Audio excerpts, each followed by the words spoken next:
J'ai reçu un email de Rosine, elle me disait combien elle était perdue quand il fallait prononcer un mot avec O-U-G-H. Et en effet, elle a raison, ça peut vite faire mal à la tête. Though, but, through, thought. Pas de panique, aujourd'hui je vais t'aider à y voir clair dans tout ça. Si tu veux être informé à chaque fois que je publie une nouvelle vidéo, je t'invite à t'abonner à la chaîne en cliquant sur le bouton rouge. Allez, c'est parti! J'ai regardé pour toi sur internet tous les mots qui existent en anglais en OUGH et j'ai sélectionné que l'essentiel, vraiment les plus importants qu'on utilise constamment au quotidien. On va se concentrer donc sur ces mots-là et on va les classer par son. C'est parti. Première catégorie, hot. Hot. Les mots essentiels à savoir. Bought. To buy, ça veut dire acheter. Bought, c'est le passé. Brought. Brought. To bring, ça veut dire apporter. Brought, c'est encore le passé. Thought. To think, ça veut dire penser. Thought, c'est encore le passé. Fought. To fight, ça veut dire combattre. Fought, c'est le passé. Alors, c'est quoi la caractéristique de tous ces verbes? Qu'est-ce que tu remarques? Tu remarques tous ces verbes-là, déjà c'est des verbes, ils sont au passé et on remarque qu'ils ont tous un T après le O-U-G-H. Donc, il suffit de te rappeler que quand tu vois un verbe au passé qui a O-U-G-H et qui a le T à la fin, la prononciation sera hot. Quelques exemples. I bought fruits. J'ai acheté des fruits. C'est le verbe to buy. I brought flowers. Apporter. J'ai apporté des fleurs. I already thought about that. J'ai déjà pensé à ça. They fought in the street. Ils se sont battus dans la rue. Voilà, donc là, on remarque bien, on a toujours le verbe. C'est le verbe au passé, parce que tout ça, c'est des verbes irréguliers. Ça fait partie de la liste des verbes irréguliers. On a le O-U-G-H et à chaque fois, ils ont le T. Donc, on va prononcer hot. Deuxième catégorie, œuf. œuf. On ouvre bien la bouche. C'est pas œuf comme vraiment français, tu ouvres la bouche. Les mots essentiels à connaître. Enough. Enough, ça veut dire assez. Je vais te donner des exemples après. Tough. Tough, ça veut dire dur. Rough. Rough, également, ça veut dire dur. Je vais te donner des exemples pour que tu comprennes les cas de figure. Quelle est la caractéristique ici? On remarque que le OUGH, il est à la fin du mot. On a des lettres au début et le mot finit par OUGH. Quelques exemples. Do you have enough water? Est-ce que tu as assez d'eau? Do you have enough water? He is tough.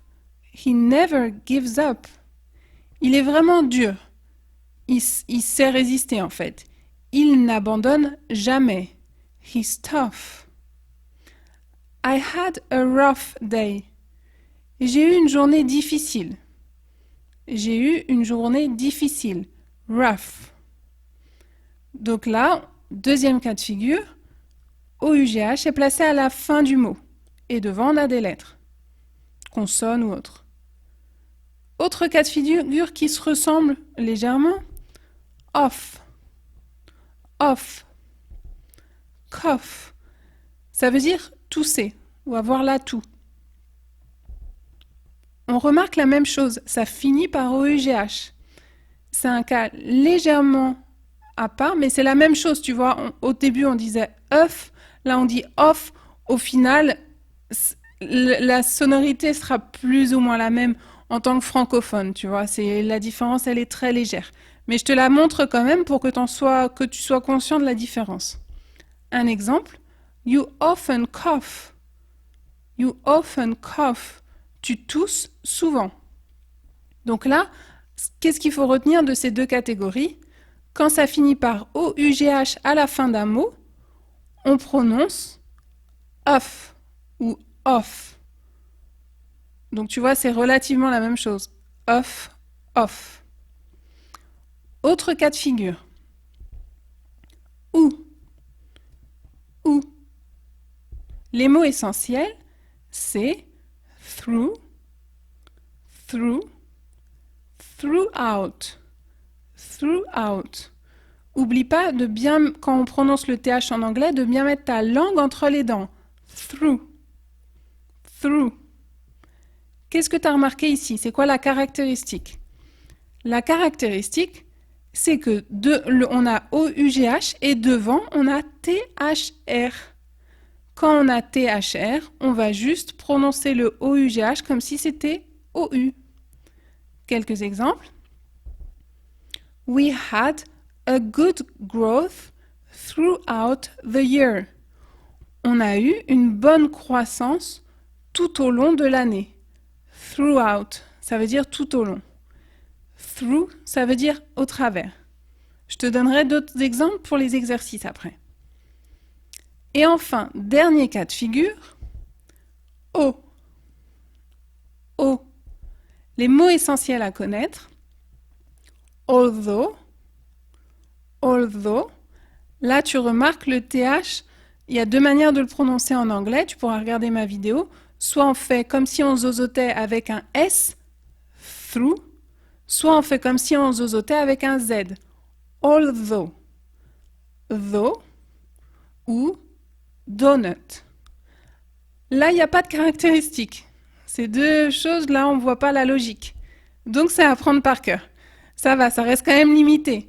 Il n'y a que ça à apprendre par cœur. Quelques petits exemples.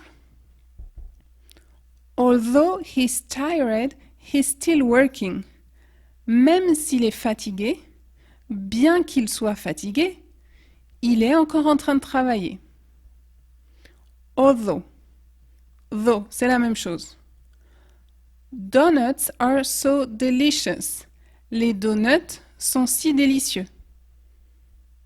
Donuts. Voilà, donc c'est ça les catégories les plus importantes et c'est par ça tu peux facilement essayer de te rappeler un peu de comment prononcer à chaque fois O-U-G-H. Alors, c'est vrai que ça fait quand même beaucoup d'informations, surtout quand on est débutant. Qu'est-ce que je te conseille de te rappeler? Donc tout ça déjà, c'est tous les mots en anglais qui sont O-U-G-H qui sont importants. Au final, il n'y en a pas des masses, tu vois. Il y en a une petite, un peu moins d'une quinzaine. Ça reste limité. Mais si tu n'arrives pas pour l'instant à faire l'effort de mémoire sur tous ces mots, ce que je te conseille, c'est de te concentrer sur cela. Donc pour les verbes, quels sont les verbes importants? Bought, acheter, au passé. Brought, apporter au passé. Thought, penser au passé. Enough, j'en ai assez, j'ai assez d'eau.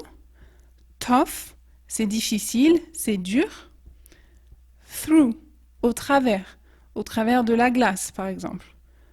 Although ou though, bien que. Vraiment ça, c'est les mots de base, il faut vraiment que tu essaies de te rappeler de cela. Essaie maintenant de faire un petit effort de mémoire avant qu'on passe aux exercices. C'est parti.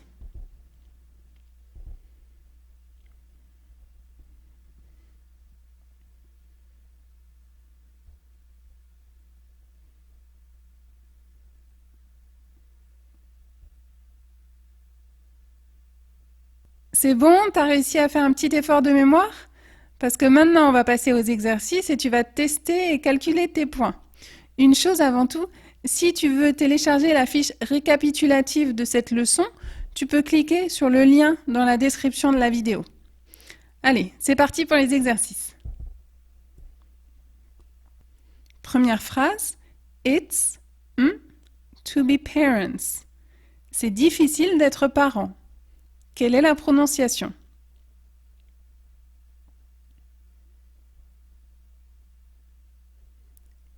Réponse. It's tough to be parents. c'est difficile d'être parent. Rappelle-toi, là on est dans le deuxième cas de figure. Tough. It's tough to be parents. Deuxième phrase. I like walking the forest. J'aime bien marcher au travers de la forêt. À ton tour.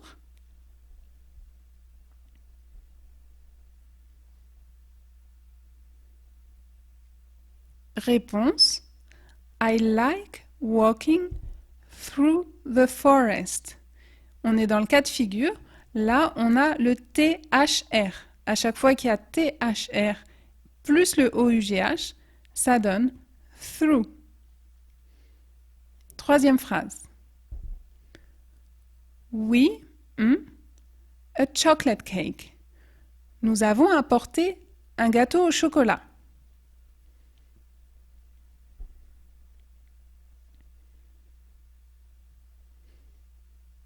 Réponse. We brought a chocolate cake. We brought. On est dans le premier cas de figure. Rappelle-toi, là où il y avait tous les verbes irréguliers au passé. We brought a chocolate cake. On continue. He was coming to the party. Je pensais qu'il venait à la soirée.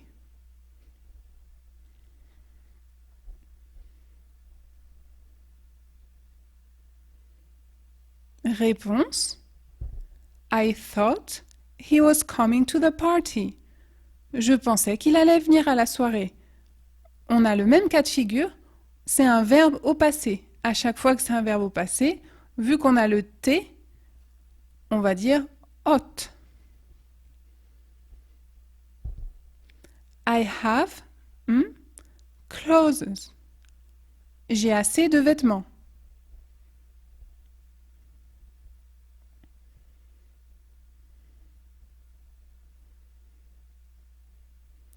Réponse. I have enough clothes. On est dans le même cas de figure qu'au début, ça finit par OUGH. Et devant, il y a des lettres. Consonnes, il y a un groupe de consonnes.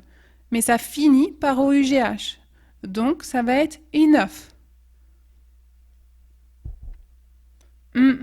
He's young, he's very mature. Bien qu'il soit jeune, il est très mature. À ton tour.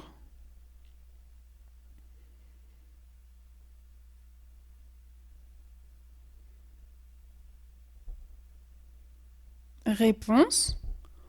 Although he's young, he's very mature.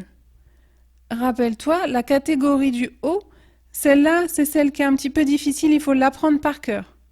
Although he's young, he's very mature. Bien qu'il soit jeune, il est très mature. He, a new car. Il a acheté une nouvelle voiture.